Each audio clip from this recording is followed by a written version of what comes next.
Welcome back to the channel, guys. So today I want to talk about isolated guitar pedal power supplies. Now, this is a topic that I have been avoiding talking about in the channel for a long time. The reason being that this is a question which comes to me very regularly. When I say very regularly, maybe twice, thrice a week. And I'm not talking about the channel. It's related to the work I do. I work with audio equipments. I work with studios. I work with, making power conditioners for studios, power supplies, preamp power supplies, various things. So my opinion, I was not sure whether it's right to post on my channel or not, because the power supply which I was using in the start of the video, this one to be more precise, it's a true isolated power supply. This is designed by me. I'm not only just using it, because I love using it. I work for the company which makes it. So I may be a little biased because I designed it. Anyways, that aside, that was more a disclaimer for the channel. But I want to focus on talking about isolated versus non-isolated guitar pedal supplies and which one is better for you. There are two answers which I'll give you straight away before we go into the details. Isolated power supply means every rail, when I say rail is a technical term, every outlet is as good as an individual power supply inside.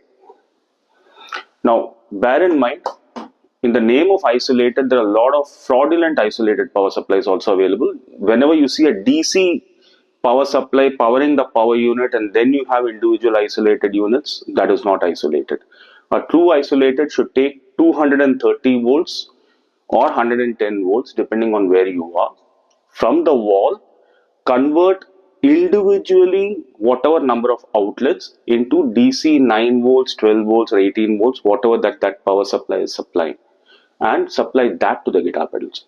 Now that is an isolated power supply. The non-isolated power supply is simple daisy chains. So you have one 9 volt 2 ampere or 9 volt 1 ampere plug, center negative, and you have a daisy chain connecting multiple pedals. With that out of the way, let us focus on which is better for you. Bear in mind, I'm not trashing non-isolated power supplies here. Ultimately, what boils down is the quality of the power supply also, and it's also a function of what pedals you are using.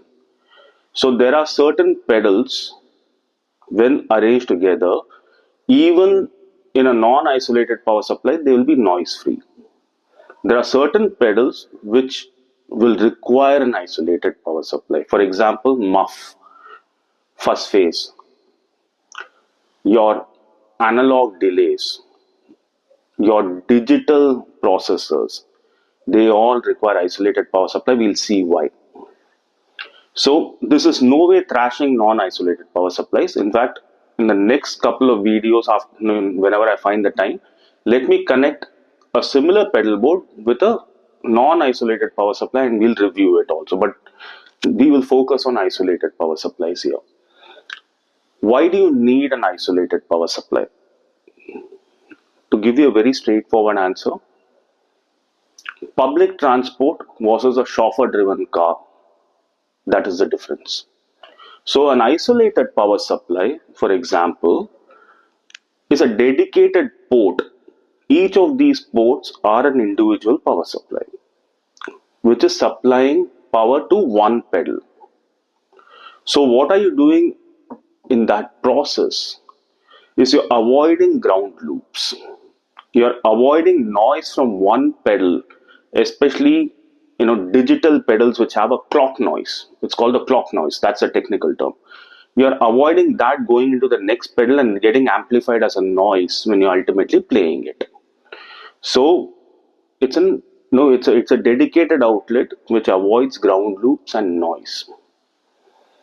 Number two, for example, in this, each of these outlets have a capacity of 300 milliamperes and with a power soak function. So what that means is, if a pedal requires 100, it's going to supply 100 and keep some in reserve. Whereas an non-isolated power supply is going to divide that 1 ampere or 300, 500, 2 ampere, whatever it may be, across multiple pedals. And when you're drawing each of the pedals, you will see fluctuation in current and sometimes voltage. That depends on the power supply. Voltage in most cases will be common, but you will see a fluctuation in the current which is making your pedals behave badly. So that is one more reason to stick to an isolated power supply. Third, generally dedicated guitar pedal isolated power supplies, the build quality will be better.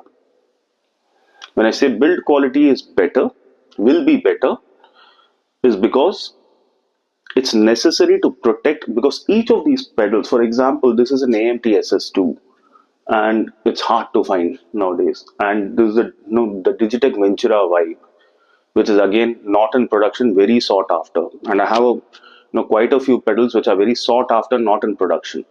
The last thing I want is a bad power supply blowing this pedal out, because a pedal will cost more than the power supply.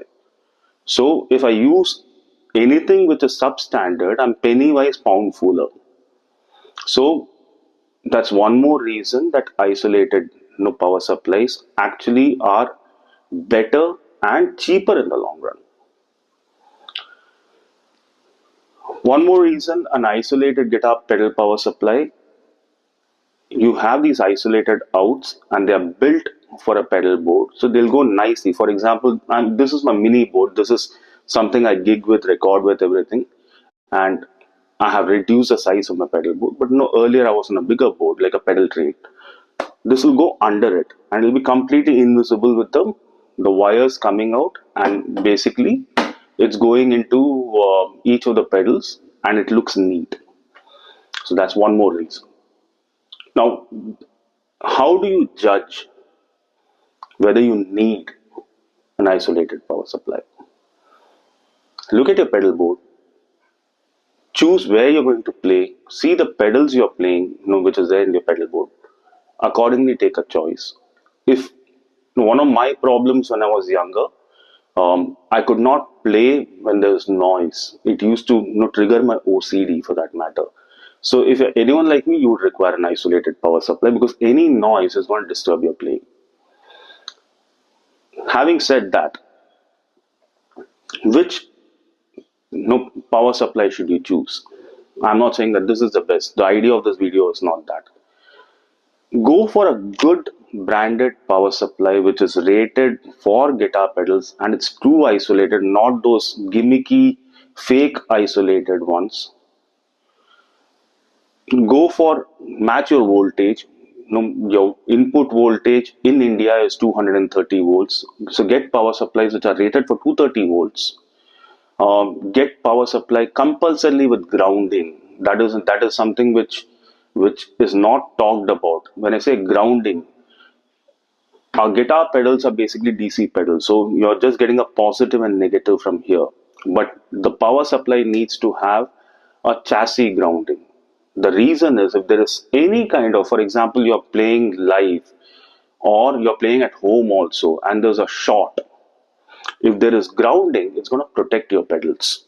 It's going to protect your pedals and it's going to protect you, because that's going to trigger, a response which is going to activate the safety.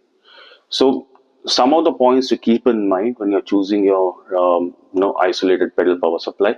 And just in case you're interested in this, this power supply is available with Pro Musicals, available with Stormbox, available with Procraft, available with Alberto, available in our website, which is aravana.co.in. And with Procraft, you can use the code DRK and you can use the same code DRK in aravana.co.in. Just in case you're interested. So that's it from me on the isolated guitar pedal power supply. Any doubt you have, please post it on the comments. I answer each and every comment. It may be related to your pedal board, it may be related to noise. Happy to help. And as promised, we'll also do a non-isolated power supply just to show that even non-isolated power supplies work in certain situations depending on your pedal board. Happy to help and see you next time. Thank you very much.